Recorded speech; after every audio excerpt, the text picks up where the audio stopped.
Hello again, it's another Agakala Reacts, and today we'll be watching Europe's Tornado Alleys from Swiggle Studios. And I'm curious about it because I've seen tornado in Europe and I felt earthquake in Europe, a really unusual thing. And I wasn't in Italy, where usually if you think about earthquakes in Europe you think about Italy. No, it was actually in Poland, and that was all in my about 20 years ago or so. 20 years ago, I guess.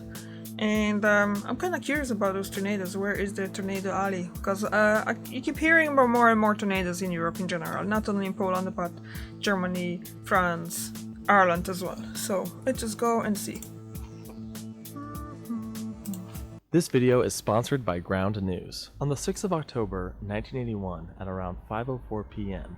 this exact tornado formed right next to the Rotterdam airport near Moerdijk in the Netherlands. At the same time, NLM City Hopper Flight 431 was lifting off of the runway. As the plane ascended into the sky, it briefly flew through a layer of clouds, but as it came out on the other side, the plane found itself flying straight towards the tornado. The pilots didn't have enough time to react, and they flew directly into the funnel.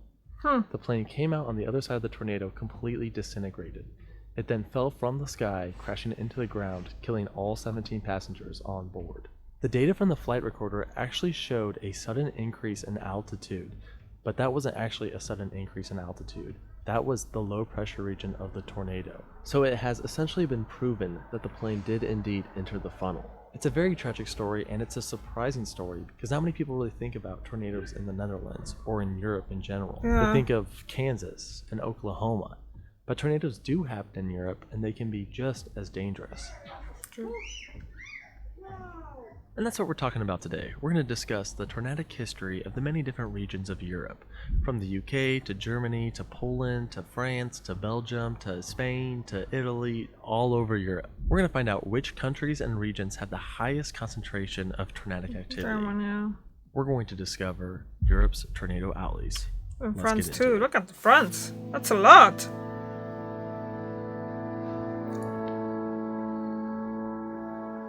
Alright, let's start off with the United Kingdom, specifically looking at England with what I call the English Tornado Alley. Because, fun fact, England within the UK actually has more tornadoes per square foot than any country on Earth. Yes, including the US. England has 2.2 tornadoes a year per 10,000 square miles, while the US only has 1.2 tornadoes per 10,000 square miles. Now that's a little bit misleading because technically England is a lot smaller than the US, and you know, I mean, if you just took Florida, for example, there's actually 12 tornadoes per 10,000 square miles in Florida. Way more than England.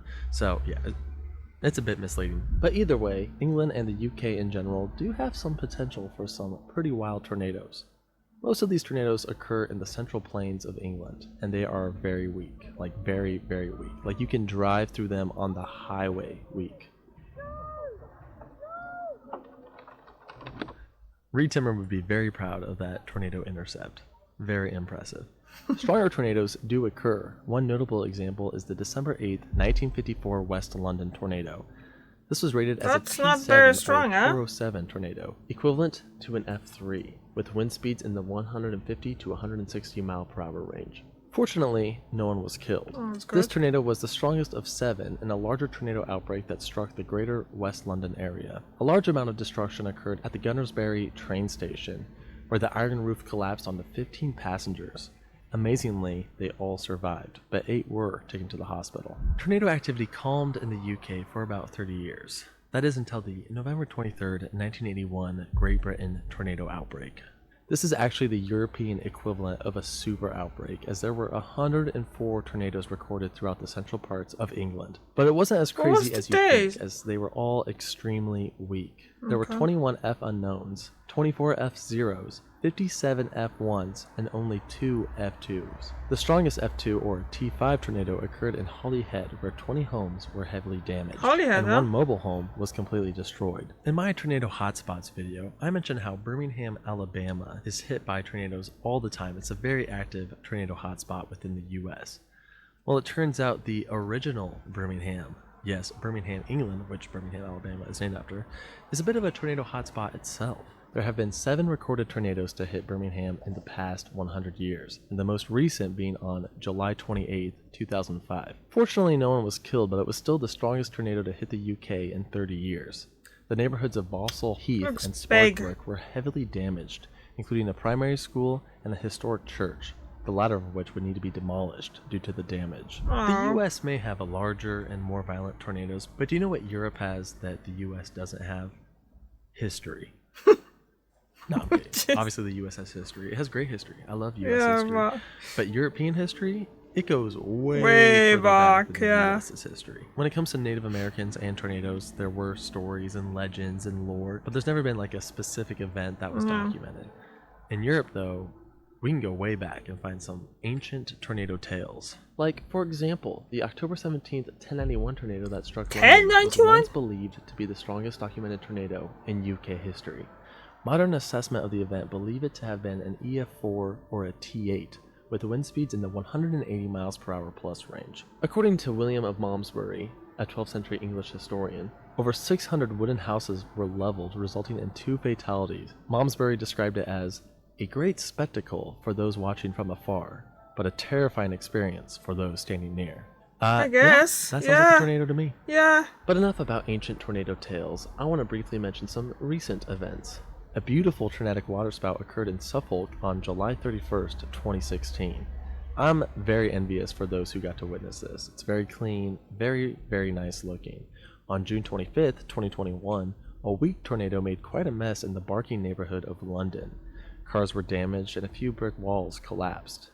And a very, very significant, very strong, possibly even an EF3 tornado struck the Channel Island of Jersey only a few months ago on November 26, 2023. It was the largest tornado to hit the UK since the West London tornado of 1954. This tornado tore roofs off and was rated as a T6 on the Toro scale. Very strong, especially for the UK. This tornado was part of a greater European windstorm that claimed 21 lives. Special shout out to Olivia for sending me these photos and videos. So the UK does have a mini tornado alley over the plains of England and does occasionally get strong EF2, low EF3 tornadoes. But overall, things are pretty tame. However, if we travel to the European mainland, things get a little more intense with what I call the Northern Europe Tornado Alley. But before we get to that, tornado season is upon us and you're going to want to stay up to date with all the latest tornado coverage, and you can do so with today's sponsor, Ground News. Why is it Northern Europe? I would call it more of a... thousands of news stories every day from news outlets Central all Europe. over the world and aggregates them into different categories based on different political ideologies. This way you can see if a specific news story is covered by more liberal news outlets, more centric news outlets, or more conservative news outlets. Ground News can be very helpful in distinguishing reality from media bias. Like, for example, let's just do a quick search for tornado news stories. Well, overall, it looks like tornado-related media coverage is mostly centered. But looking at specific stories, this recent news story on Wisconsin's first tornado in February was mostly reported by center and left-leaning media outlets. And we can see all said outlets' articles right here, listed in one feed. Ground News even tells you the owner of the media outlet, all to give you a better understanding of the news you're consuming. One very cool Ground News feature is the blind spot feature. This allows you to look at specific news stories that are being ignored by certain media groups on the left or the right. You can also customize your news feed with specific topics that you're interested in. The topics I follow are tornado and space. Go to ground.news/swaggle to check it out. You can subscribe through my link for as little as $1 a month or get 30% off unlimited access to the Vantage subscription, which is the one that I use. Thank you so much to Ground News for sponsoring the video. On June 29th, 1764, one of the most significant tornado events in meteorological history was beginning to unfold. In the late afternoon, an F2 tornado dropped beneath the cloud layer where it began its path of destruction through an oak forest. Trees were flattened and thrown into the air as the tornado slowly grew wider and stronger. Now at EF3 strength, the tornado tore the roofs off of houses in a small village, claiming 1 life. It then crossed a lake where witnesses claimed it created a mini tsunami. The tornado continued to grow to over 250 meters wide.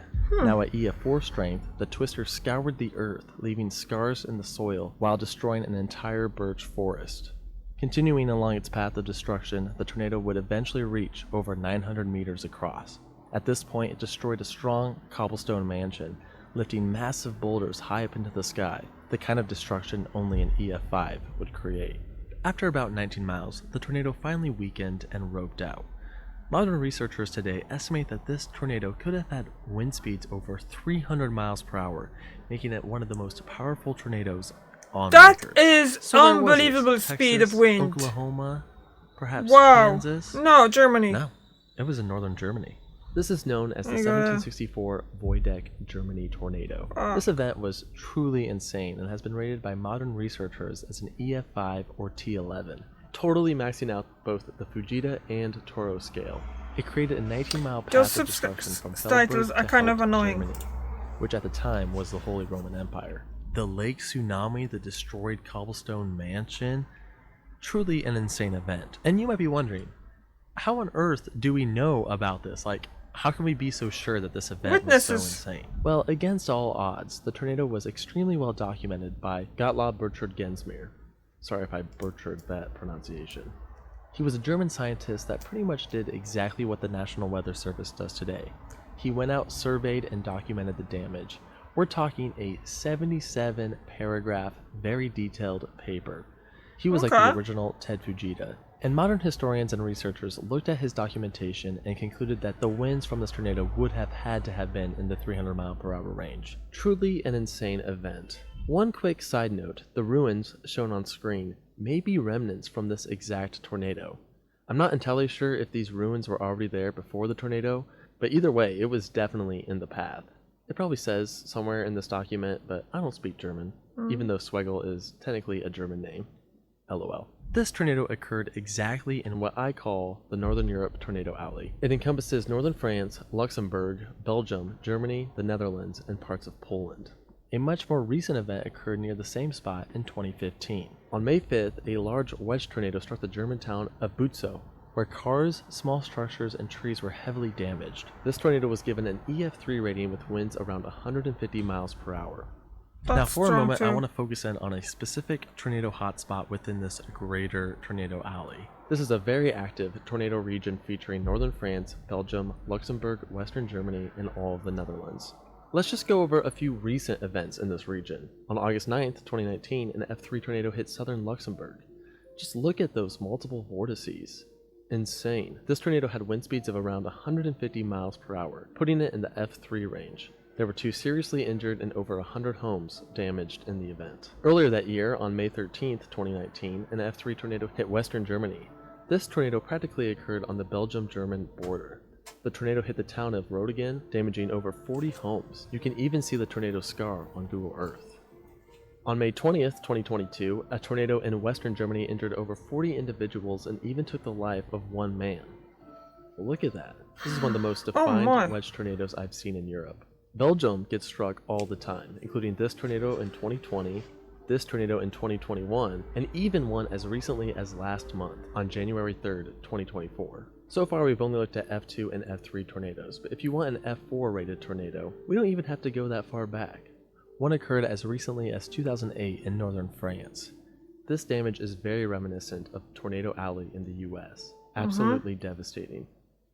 If I wasn't be told, that's what I'd be thinking happened in America. Ultra-powerful F5. This is known as the Paluel F5. The tornado took the lives of 6 people and injured over 30 when it tore through the streets of Paluel, France, destroying buildings, throwing cars, lifting houses, with winds in excess of 200 miles per hour. This F5 was the strongest tornado of 1967, not just in Europe, but the entire world. It was also part of a larger tornado outbreak known as the 1967 Western Europe Tornado Outbreak. In addition to this F5, there were 4 F3s and 1 F4. Also within this tornado hotspot is the Netherlands, and the Netherlands is kind of known actually as Europe's Tornado Alley, and that is in large part because it gets a ton of waterspouts off of the coast. Every year I see crazy videos of waterspouts hitting this area. It's just super active, super crazy. So it's like a little mini tornado hotspot within the hotspot that's within the alley, if that makes sense. And these tornadic waterspouts can be very hazardous. For example, in 1972, 7 were killed and over 90 were injured when a tornadic waterspout hit the island of Amland. Just a few years ago, a man died when a tornadic waterspout came ashore over the town of Zierikzee on June 27, 2022. And of course, there's the story of NLM City Hopper Flight 431 mentioned in the intro. A very tragic story, and it just goes to show that even a weak F1 European tornado is still a serious hazard. Overall, this hotspot is extremely active. If you live in Europe and you want to see a tornado, move to like right here. That's your best chance right there. Before we get to the most active tornado region in Europe, a few quick honorable tornado alley mentions. There's the Polish tornado alley in south central Poland. This region was particularly active between 2003 and 2008 as it saw 4 F3s within that stretch of time. That's quite a bit for such a small area. I also want to mention an F4 tornado that I recently covered in my Out of Place Tornadoes video. This tornado hit southern Moravia within the Czech Republic. It occurred on June 24th, 2021, making it the most recent F4 tornado to occur in Europe. Alright, there's another significant part of Europe that gets really extreme tornadoes, and that's Italy. And Italy actually has 3 tornado alleys within itself. There's the one near Rome that had an EF3 as recently as 2016, resulting in 2 fatalities.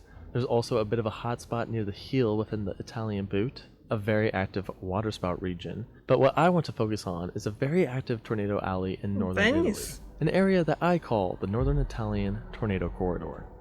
This area is very similar to Tornado Alley in the US, but instead of getting warm, moist air from the Gulf of Mexico, we get warm, moist air from the Mediterranean Sea.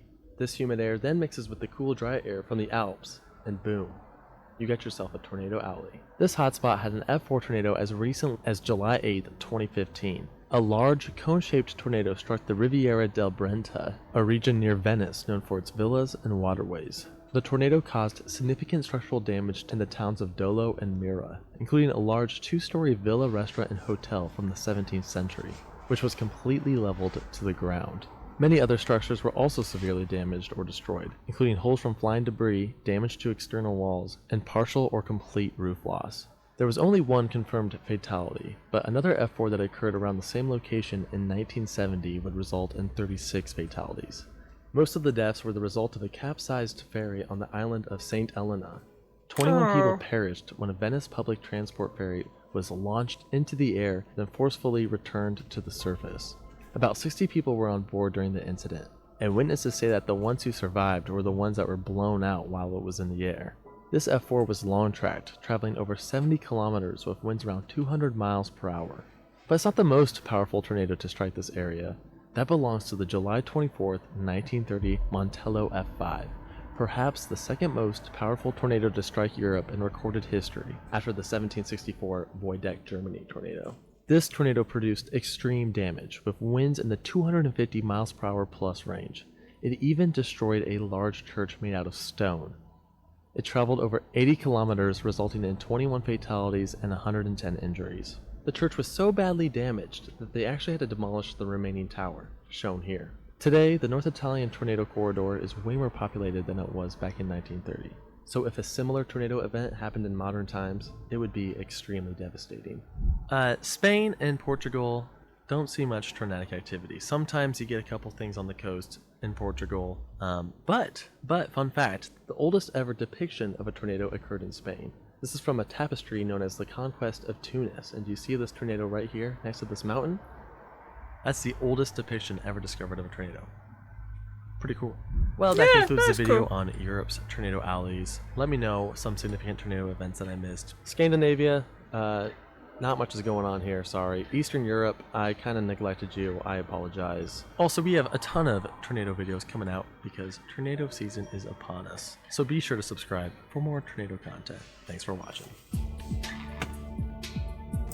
Okay. I guess. Yeah, what to say? Well, so there's actually, he kind of showed that there's more tornadoes in Europe than I was thinking it was. And this is not just like a recent thing connected to global warming and climate change, but it seems like tornadoes were always in Europe as well. Like 1070, was it 91? 1091? So that's crazy. Okay. I guess it's just weather occurrence, isn't it? And that can't be just it can't be just in one spot in the world. So yeah. Alright, thank you very much for watching, and I see you tomorrow. Bye!